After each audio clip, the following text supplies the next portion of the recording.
yo estoy full con la teoría de la pandemia, que esto es una cuestión que se planificó Preparada. y que preparada y que muchos gobiernos se están volviendo dictatoriales, Así digamos las cosas es. como son, Así es.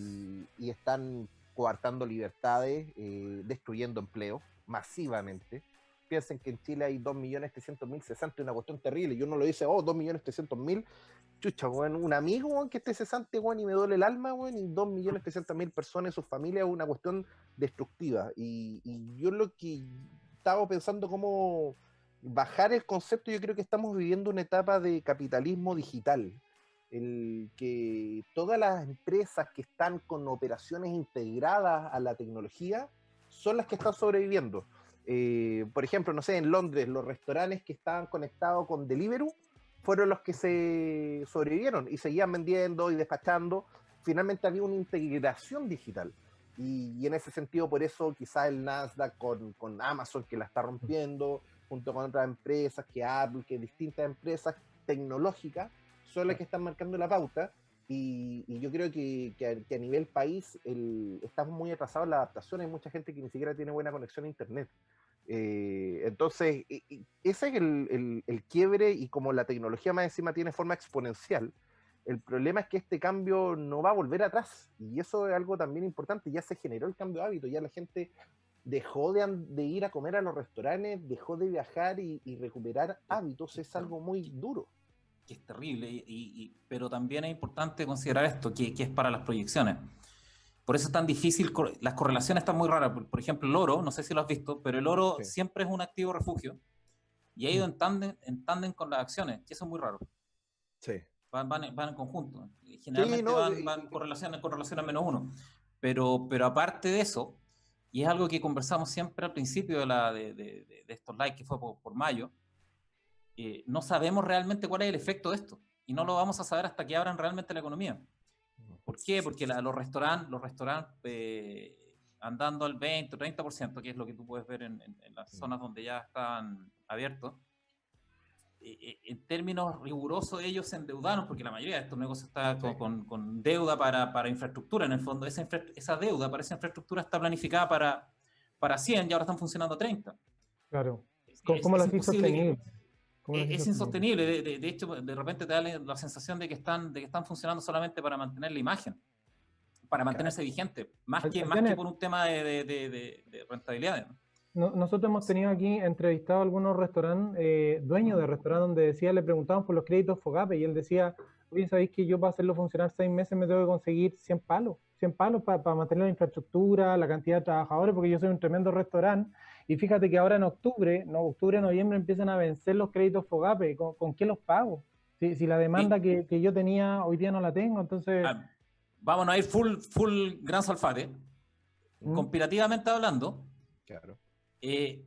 No pueden soltar la economía, o sea, en el fondo liberarla completa, porque eso te detona que la cadena de pago se libere y empiezan a caer las deudas y los cobros y las judicializaciones, ¿ok?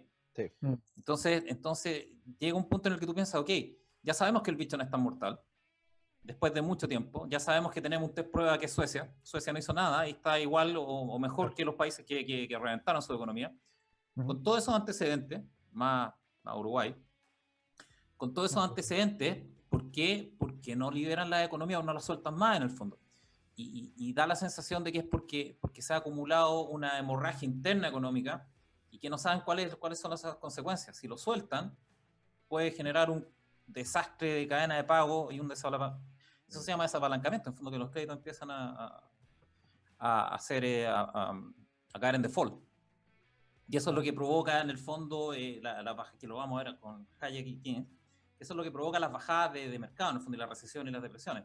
¿Qué es lo que pasa, por ejemplo, con el informe de Bloomberg que vimos la semana pasada? Que se habían destruido valor por 30 billones de dólares, solo en ILSA. Claro. Tú decís que el exponencial era más. ¿Ah? Tú decís que el exponencial final, o el total era más, que era 30, era lo que decía, pero tú ibas a 100 billions, ¿no? Pero si es solamente el IPSA, que son 30, ¿cuántas empresas? 30 selectivas, imagínate toda la economía, el impacto sobre toda la economía, restaurantes, negocios, créditos que se devalúan en el fondo porque no están rentando, todo, y las casas también, etcétera, etcétera, por la falta de demanda. Entonces, fácil llega a 100 billones. O sea, entonces, billones, y tú le estás inyectando a la economía 10.000 millones, 12.000 millones. Claro. Que es el gran plan que tienen. Y el problema es que siempre es un tema de confianza. Si la gente que tiene su fondo, digamos que lo tiene en cuenta 2, que ya es más palpable, en el fondo los tiene, son disponibles. Si tú pierdes digamos, 30 o 40% de ese valor, ¿vas a tener la confianza de gastar? No, pues, claro. Vaya, evidentemente dice, oye, yo me quedo con esto para lo que se viene en el futuro, que más encima es súper incertidumbre total. Y aparte te genera muy poca confianza en el futuro el perder tanto capital, y se pierde. La semana pasada comentamos que cuando se pierde ese valor, se pierde. No es que sea suma cero, alguien gana y alguien pierde. No, se pierde. Simplemente se pierde. ¿Okay? Se destruye el capital. Y eso es lo que ha pasado con la economía. ¿Okay? Entonces es muy complicado. Y Adrianer, súmale el tema transporte, ver los buses, los metros vacíos. Los metros del mundo están endeudados hasta las cachas, ya eran con déficit. Entonces imagínate cuánto déficit de mover los metros del mundo. En Chile deben estar completamente un desangre financiero, pero total. Pensar, transporte está liquidado, de verdad lo digo sinceramente, y el problema es que después destruiste esa oferta, y cuando realmente haya demanda de gente, por eso no va a haber. Entonces el tema es que yo creo que no se está dimensionando la crisis, y todos dicen no, que los brotes verdes y toda esa tontera, y la verdad es que yo creo que ya se pasó el punto de no retorno. Es decir, había una oportunidad de ver los resultados de Suecia, que fue la única que hizo una política distinta sanitaria, y que enfrentó la situación y que tuvo resultados económicos muy superiores a los del resto de los países, y que ya se pasó ese punto y se está haciendo puras políticas de efecto, no de causa. Es decir, no se está atacando una causa, se está atacando el efecto. Y lo más grave es que, aparte, que es algo inédito, que destruyeron oferta y demanda al mismo tiempo. Esa cuestión no lo hayan hecho nunca. Han destruido una cantidad de oferta de materias primas, incluidos alimentos, que es estratosférica. Hubo un reportaje en el Le Monde también que hablaba del hambre en América Latina. Sí. Que ahora no es por un tema de producción, es un tema de dinero para comprar, de capital para comprar, aún. Pero, por ejemplo, en Estados Unidos, había un reportaje que decía que de 400 sitios de extracción, solamente estaban operativos 100, de extracción de petróleo. Ah, sí, lo vi. Ok, o sea,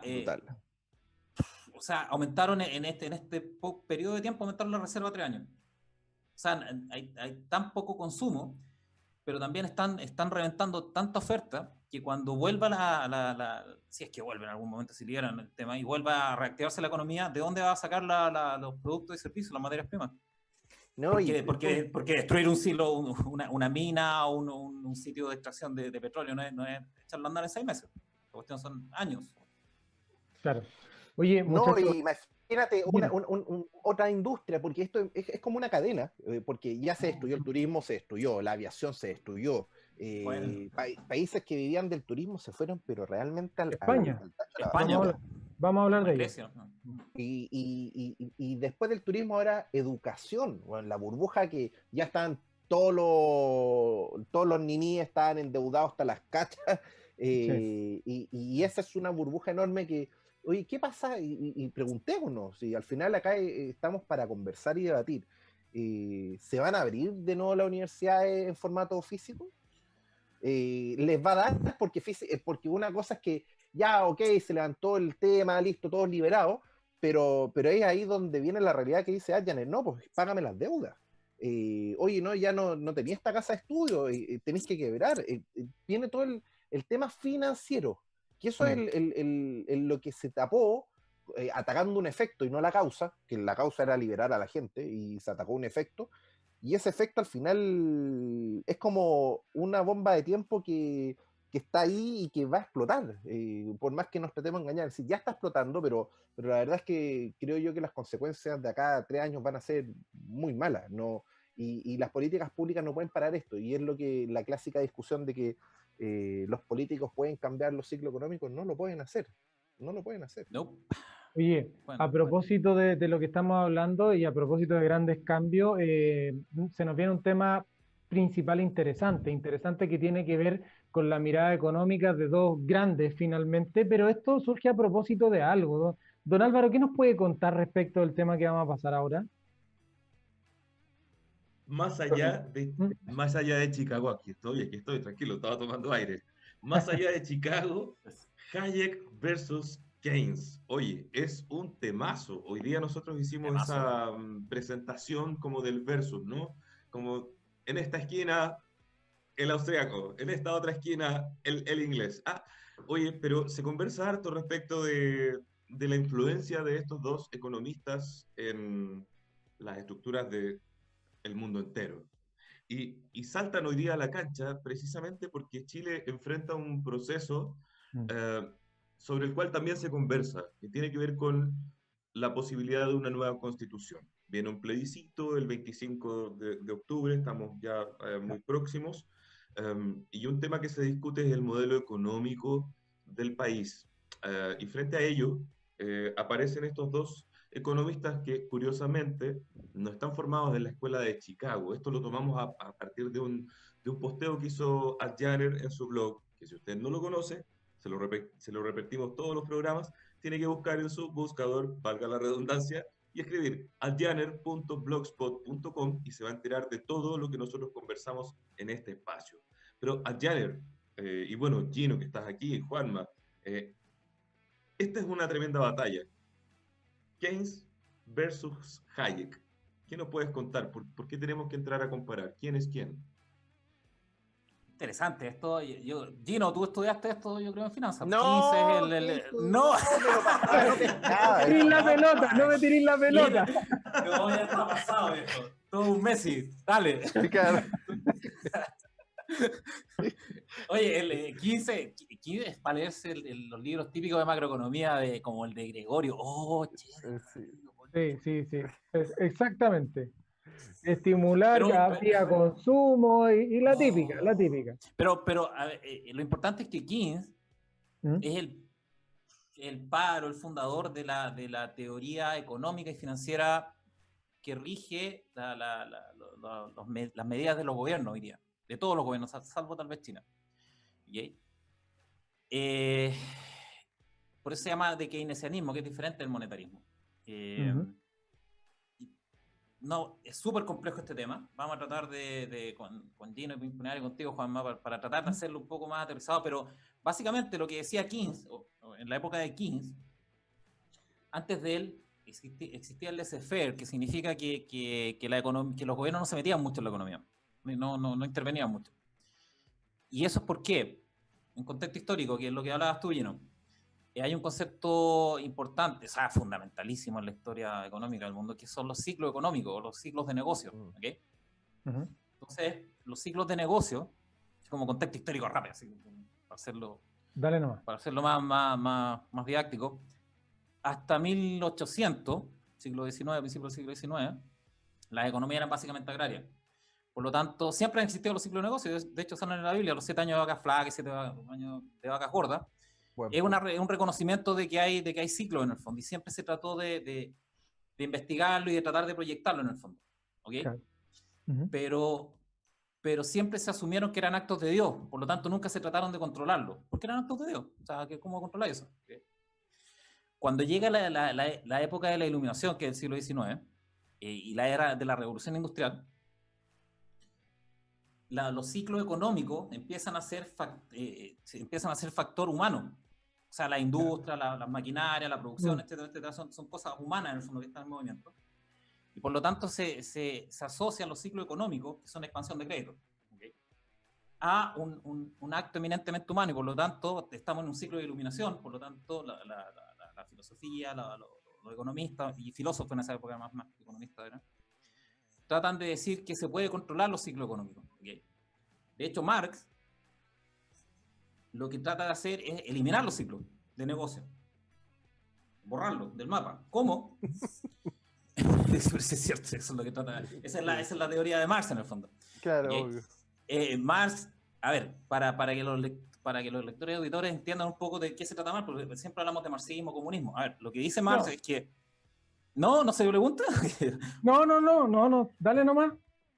Marx lo que dice es que un empresario, porque estábamos en la época de la manufactura, un empresario que vende por sobre sus costos, o sea, la utilidad es la explotación del capital al trabajo. O sea, un empresario, si gana dinero por sobre lo que le paga a sus trabajadores más los costos, obviamente, esa utilidad es la explotación. ¿Okay? Por lo tanto, Marx no reconoce ningún valor, ni a la innovación, ni al emprendimiento, ni ninguna de esas cosas. Solamente reconoce valor al trabajo. Claro. ¿Ah? Solamente el trabajo tiene valor. ¿Ya? Y por eso más, aparte de la teoría que tiene, que siempre la historia humana ha sido de explotados y explotadores. Siempre ha sido ese el movimiento de la historia humana, y por lo tanto una continua lucha de clases. Pero básicamente lo que quería decir Marx con esta definición de que el capital es la explotación o sea, la utilidad es la explotación del capital por el trabajo, lo que quería hacer es sacar la utilidad de la economía privada, dejarla en el Estado, y por lo tanto, como saca todos los medios de expansión monetaria, que es el crédito, mata los ciclos. Mata los ciclos. Entonces ahí tú puedes tener esa continua y sistemático crecimiento hasta la utopía de Disney. Sí, de Bill Zipa. Claro, de Bill Zipa. pero en esencia, en esencia, Marx, lo que quería hacer era evitar estas catástrofes. ¿Okay? Claro. Era evitar estas catástrofes que son las caídas, que son lo que se forman en la creación del ciclo de crédito, y después cuando empiezan a caer en default las deudas, ¡pac! ¿Okay? Eso es básicamente Marx. ¿Queríais decir algo, Gino?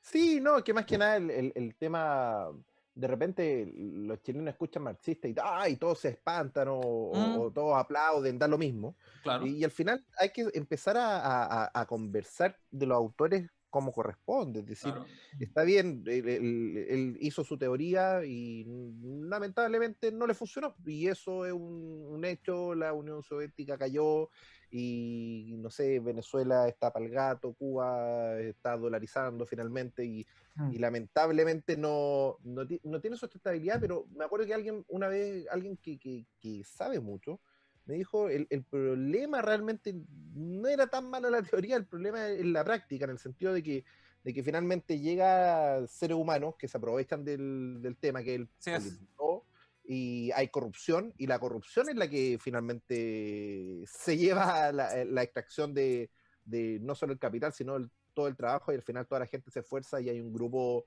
de, no sé si han visto, pueden buscarlo en YouTube, no me acuerdo la película de...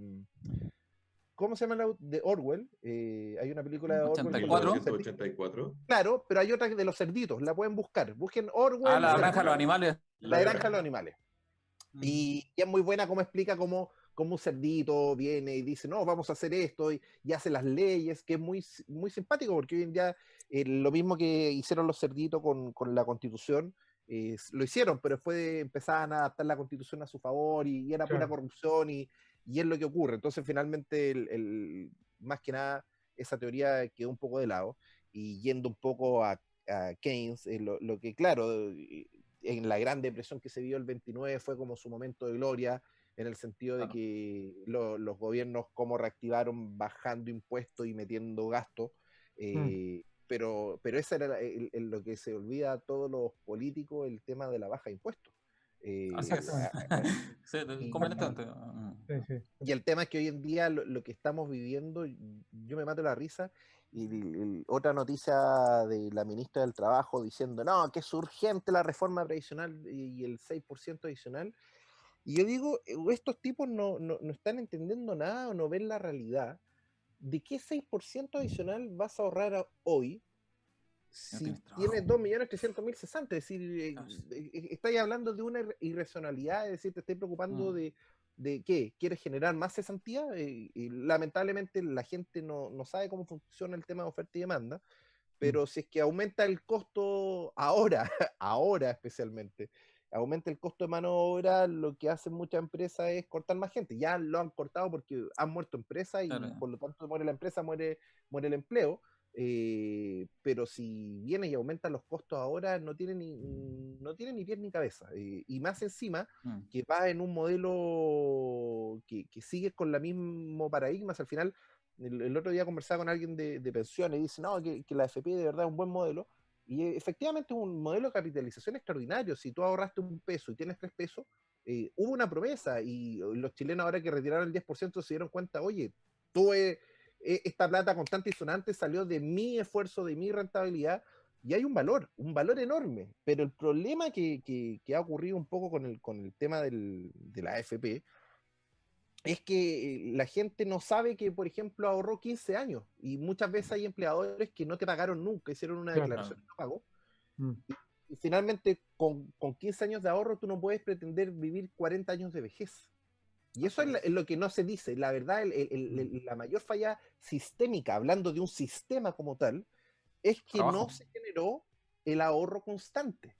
Y hoy en día hay nuevos paradigmas. El ministro Orión está proponiendo este tema de que del IVA inventaron un nuevo concepto que no me gusta. A mí sería mucho mejor devolución de impuestos, es decir, que del IVA se vaya directamente a ahorro. Directo. Sí, pero sin otra nomenclatura, porque al final puede no ser quizá el mejor camino, pero es el concepto de que al final la gente, con los niveles de tasa de interés tan bajos, la gente se endeudó, y se endeudó a raudales. Es cosa de ver 4.600.000 cesantes. La economía está completamente destruida en sus bases, están completamente endeudados, Y cambió el paralizado. paradigma tecnológico, quedaron obsoletos miles de negocios y millones de personas. No sé, un dentista, ¿no? Con toda esta cuestión se fue al tacho de la basura y no es Así por es. su capacidad, podía ser extraordinario, si eso es lo más terrible. Gente extraordinaria que hoy en día quedó sin su fuente de ingreso. Entonces, lo que dice Keynes, bajemos los impuestos y reactivemos la economía a través del gasto público. Y ahí es donde el gasto público, claro, tú puedes decir, oye, invirtamos en infraestructura, dejemos, no sé, internet filete en todas las áreas y quizás en zonas quizás que no son tan pobladas, pero si tú pones internet es como el huevo de la gallina, quizás se va más gente al campo, no tengo idea, pero integra finalmente en esta nueva economía digital y sale adelante, pero por otro lado Hayek dice no, libre mercado absoluto. Lo único que tú estás haciendo es manipular y va a haber una nueva crisis y al final va a salir con más deuda, y en la práctica también tiene algo de razón, es decir, de la crisis del 29 se salió y han habido sucesivas crisis, que el 82, que el 98, que el 2008, ahora el 2020, y cada crisis la única gran solución que uno ve es más deuda, más deuda, más deuda, más deuda, y eso en algún momento va a tender a colapsar. Son ciclos bastante largos y probablemente el de 2020 es muy similar al del 29, y en especial por el cambio tecnológico y es una situación que al final yo no sé si Keynes o Hayek tenga la razón, sino que finalmente para mí son complementarios, son dos visiones de la misma cara del mismo ciclo. Uno aborda un ciclo de cómo lograr recuperar el ciclo y el otro dice no, es que al final por tratar de recuperarlo lo están destruyendo realmente a largo plazo. Claro, eso es. Corto plazo versus largo plazo, básicamente porque ven el Estado que manipula la tasa de interés y ellos dicen, oye, veo un déficit fiscal, debería estar la tasa alta, pero con la política monetaria yo la bajo y la fuerzo y genero un ciclo de deuda muy agresivo en el tiempo que se va acumulando y que después va a estallar peor, ¿no? Pero las políticas monetarias son postderivados de Keynes, ¿no? Keynes Claro. lo que decía que fue el primero Pequeño. de su época en el fondo, o Keynes, es que el Estado tiene un rol fundamental en el manejo de los ciclos económicos. A diferencia de Marx, que quería eliminar los ciclos económicos, Keynes dice, no, el ser humano tiene que tener estos ciclos económicos, pero el Estado tiene que lograr que no sean tan amplios en el fondo los movimientos, Más particularmente en suave. la bajada, más suave en la Sería, bajada. ya, ok. Y el rol del Estado en las bajadas particularmente era incentivar la demanda. Keynes está muy orientado a la demanda. Y para estimular eso, para estimular la actividad económica nuevamente, tomaba deuda para hacer proyectos de infraestructura, incentivar el trabajo, etcétera, etcétera, y bajar los impuestos. Ese era el contracíclico de Keynes. ¿Okay? Claro. Eso es el gran cambio que hizo Keynes. El gobierno tiene un rol fundamental en el manejo económico, sí, pero dejando la economía libre. ¿Okay? Y Hayek, que representa la escuela austriaca, que representa a los libertarios, la escuela austríaca de los libertarios. Mm. Hayek o los Ahí austriacos. Juanma está feliz, Ahora que Solo se pone libre. escuchando, El libertario, el libertario, el chico. solo escuchando, amigos, solo escuchando y aprendiendo. Está bien. El Hayek lo que dice, que es de la escuela libertaria económica, de pensamiento más que solo económica, es que el Estado no tiene ningún rol en la economía, ninguno, y no debería tenerlo. Porque cuando se mete, la embarra. ¿Okay? Y ese es la política o la definición en términos económicos de la escuela austríaca. El Estado no tiene ningún rol, solamente la economía privada tiene que moverse. Y hay gente de la escuela austríaca un poco más extrema, o bastante más extrema, que son los anarcocapitalistas, sí. que dicen que no solamente el gobierno no tiene ningún rol en la economía, sino que no tiene ningún rol en nada, salvo tal vez la administración de justicia, que ese es Murray Rothbard.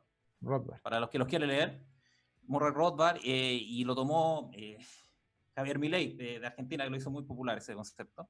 Sí. Pero Rothbard es el originario, que es de la escuela austríaca, ¿okay? Pero a pesar de que parece muy diferente, obviamente, la escuela austríaca con Marx, obviamente, y con Keynes, en el entendido que el gobierno no debería tener ningún rol, sí la escuela austríaca también espera o pretende suavizar los ciclos, porque entienden que los ciclos de bajada son muy desastrosos, sobre todo por las correas bancarias, etcétera. Entonces, ¿qué propone la escuela austríaca para controlar eso? O para suavizarlo. Atar la creación de crédito bancario privado, no público, a una reserva fija, a una reserva de valor, que sería el oro. A los austríacos les gusta mucho el oro.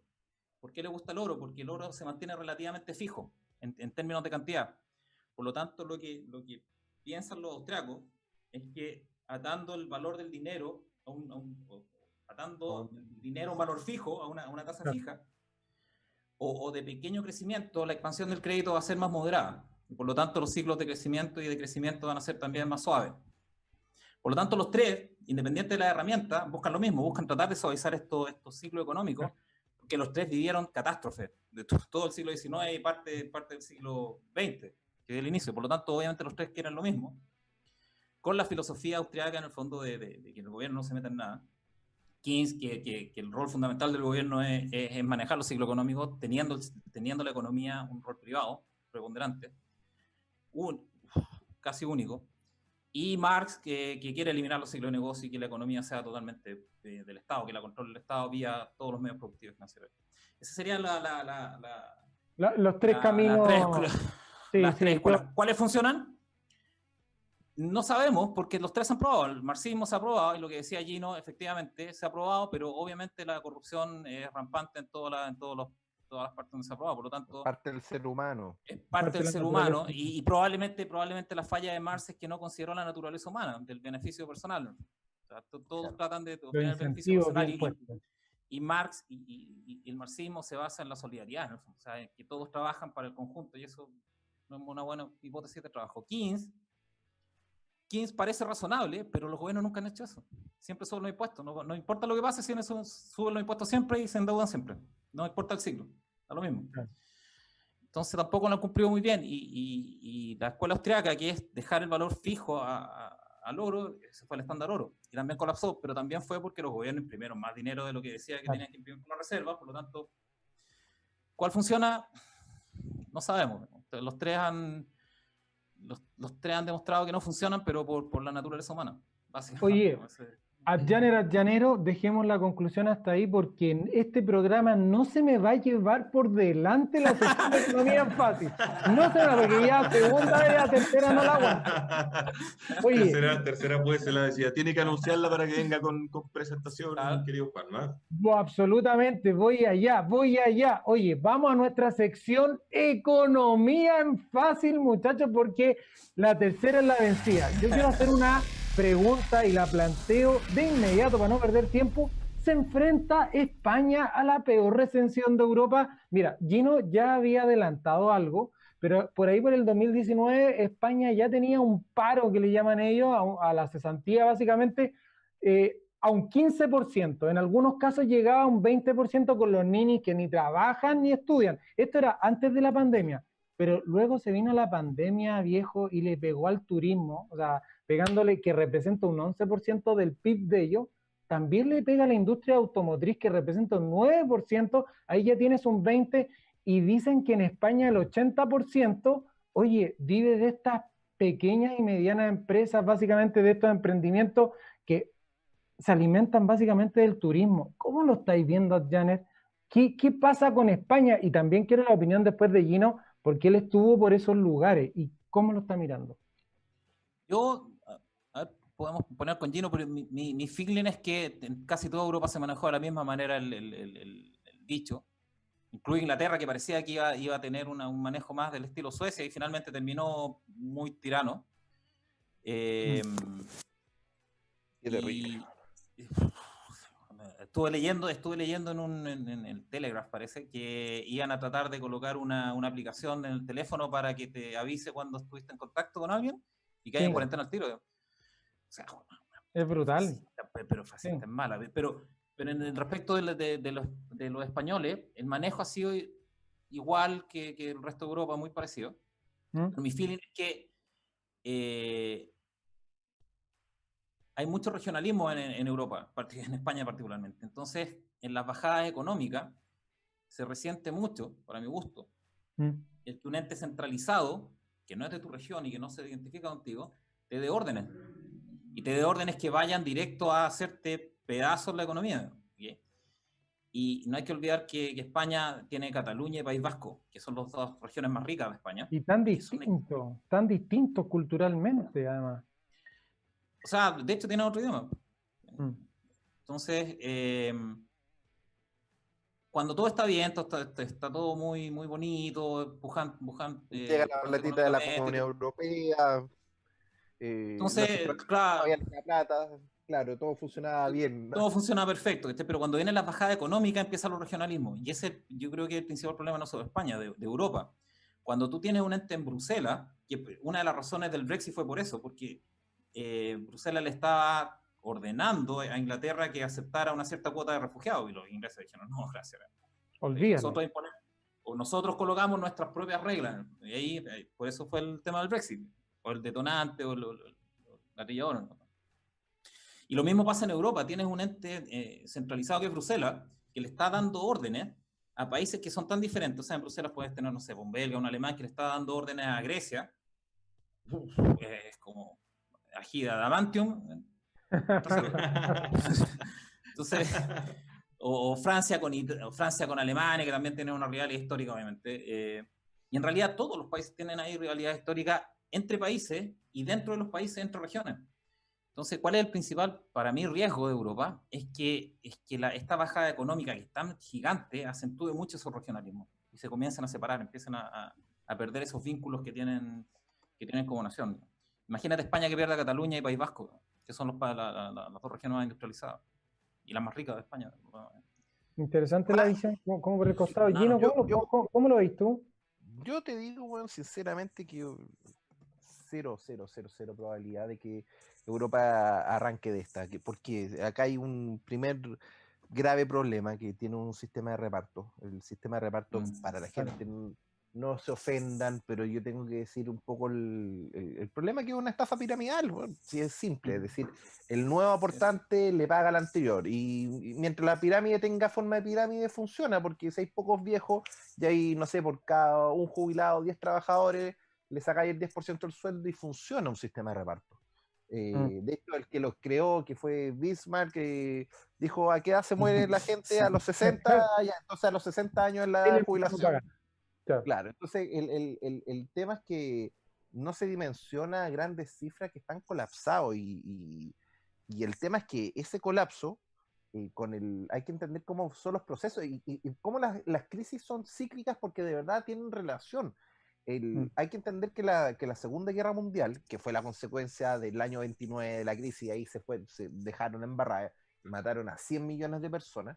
Después viene el instinto de supervivencia de la gente y por eso se llaman los baby boomers, porque se pusieron a canastear como enfermos y hubo esta explosión demográfica del año 48 en adelante, y ellos son los que ahora se están jubilando. Entonces ese baby boom se les dio vuelta y matemáticamente es imposible, no tienen cómo, se están consumiendo los ahorros a velocidad warp, están desapareciendo. Claro. Y obviamente que ya no teniendo eso, el que le da jubilaciones altas y que por lo tanto a través de consumo logra mantener la economía, hay un pilar fundamental que está completamente averiado. Entonces súmale todos los efectos del confinamiento, porque de verdad no es, la situación económica no es por el COVID, es por el confinamiento dictatorial de los gobiernos, y hay que decir las cosas con nombre y apellido. Ese es el verdadero motivo de esta destrucción. Y al solo haber un país como Suecia y todo el resto del mundo hizo esto, ahora hay que meter el efecto interacción, es decir, si todos los países del mundo se pegan un resbalón, la interacción entre los mismos va a hacer que esto va a ser mucho más grande. Entonces, de verdad, yo el Senado yo lo veo muy, muy negativo.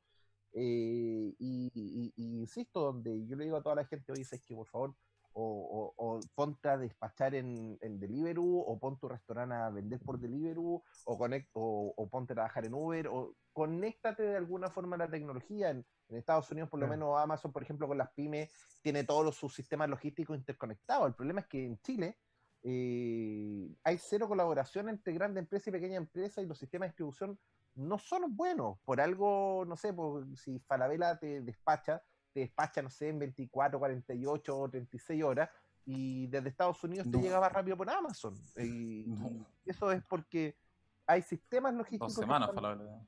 Sí, Claro, No, es peor, y hasta un mes. Sí, y la verdad es que cuando el otro día planteaban en el diario financiero, no, que Falabella va a enfrentar a Amazon, me da risa porque Ya, ok, Ahí gracias. tienen una buena agencia, tienen una buena agencia de medios, nada más. De va. Sí, no, pero con todo el respeto y cariño, porque al final es una empresa chilena y es el drama. De hecho, yo creo que la mejor solución es meter, no sé, los 200.000 millones de dólares en los fondos de pensiones a las principales empresas tecnológicas de Estados Unidos y vivir de la renta y ajustarnos a la rentabilidad, y sería una de las grandes soluciones para esta crisis, porque otro camino, la verdad es que cuando hay destrucción económica hay que entender que hay una torta. La torta, esta chicaz de torta va a ser brutal, va a ser, imagínate que en el ciclo completo, 3, 5 años, cuando se liberen las quiebras, cuando pase esto de verdad, porque finalmente se está conteniendo el dique, pero se va a romper y va a venir la marea con todo. Entonces, el tema es que, no sé, yo la verdad es que no estoy positivo, porque lo veo, es brutal cuando uno va en los restaurantes vacíos, el transporte vacío, no sé, tren que tú cruzas por el Canal de la Mancha, por abajo entre Inglaterra y Francia, vacío o con muy poca frecuencia. Tú dimensionas, oye, si esta cuestión no la pagaban antes cuando estaba lleno, ahora con esta cuestión vacía, es que los costos, el disparo de gasto del gasto público va a ser exponencial, y los ingresos van a decrecer exponencialmente, y por lo tanto, el mismo Chile, que, oye, no, tenemos 30% de deuda sobre el PIB, ¿qué pasa si el PIB se te cae a la mitad y esa deuda es un 70? Es decir, o pasó a 60, y como sigue aumentando el gasto público, de acá en 5 años vamos a terminar en 100% del PIB fácilmente. Entonces, la verdad es que es una situación compleja, y es impresionante de cómo esto de verdad ocurre en cámara lenta. Yo me acuerdo perfecto, lo comencé a leer, no sé, más o menos 2011, y todo son movimientos súper lentos. Por ejemplo, no sé, en Chile, cuando el Banco Central empezó a bajar la tasa de interés en junio del año pasado, antes de la crisis y toda la cuestión, cuando vino esa baja, que de verdad, no, para reactivar la economía, no, quemaste tus últimos cartuchos. Ahí, de verdad, que si históricamente el Banco Central, todos le achacamos la crisis del 98 cuando subió las tasas de golpe, y en un día, para que la gente recuerde, subió las tasas de 7,5 a 14%, y quebraron miles de empresas, y generó la crisis asiática. En este caso, el Central yo creo que tiene una enorme responsabilidad, no lo van a decir en el diario financiero, pero lo decimos acá, cuando vino y bajó las tasas, cuando todavía no había un evento grande como para bajar las tasas. Y por lo tanto, ese cartucho. Claro. te quemaste todos los cartuchos, y hoy en día incorporaste elementos como, oh, ya puede comprar los bonos del gobierno. Ya, perfecto, es decir, si lo ocupa de buena forma, pero si con los políticos que tenemos y todo, tarde o temprano, al final lo único que va a hacer es expandir la deuda y esa expansión de deuda, si no va a la productividad, si es como Adjaner decía muy claramente, ya el 10% ok se ocurre, pero que ojalá ocurra con desconfinamiento, porque finalmente ahí sí puede generar un choque económico que reactive la economía. Pero si estás con que hoy esta semana sí, esta semana no, que es una agarrada para el hueveo, y sinceramente, la palabra. Es una agarrada para el deseo. Y los aspectos psicológicos, Gino, si la gente también tiene un deterioro, básicamente. Sí, Juanma, y la adaptación. Entonces, acá yo lo que quiero es como, oye, ¿qué puedo hacer frente a toda esta cuestión? Al final, hay que ir a los principios. Al final vamos a tener que adaptarnos, ser flexibles, bajar nuestros costos, liquidar las propiedades que haya que liquidar. Hay que hacer el harakiri y si me tengo que, hoy sabes que estoy completamente colapsado, bueno, el defensa de deudores me reseteo completamente y parto de cero. Porque finalmente si ya el modelo colapsó, es decir, creo que es importante decirlo con claridad, es decir, que los medios de comunicación tradicionales no lo estén diciendo, es problema de ellos, y que estén metiendo miedo es problema de ellos, pero esto no está pasando en Chile, está pasando en todo el mundo, y eso es lo que no dimensionamos, de que cuando tú paras una máquina, no es llegar y echarla a andar de la noche a la mañana.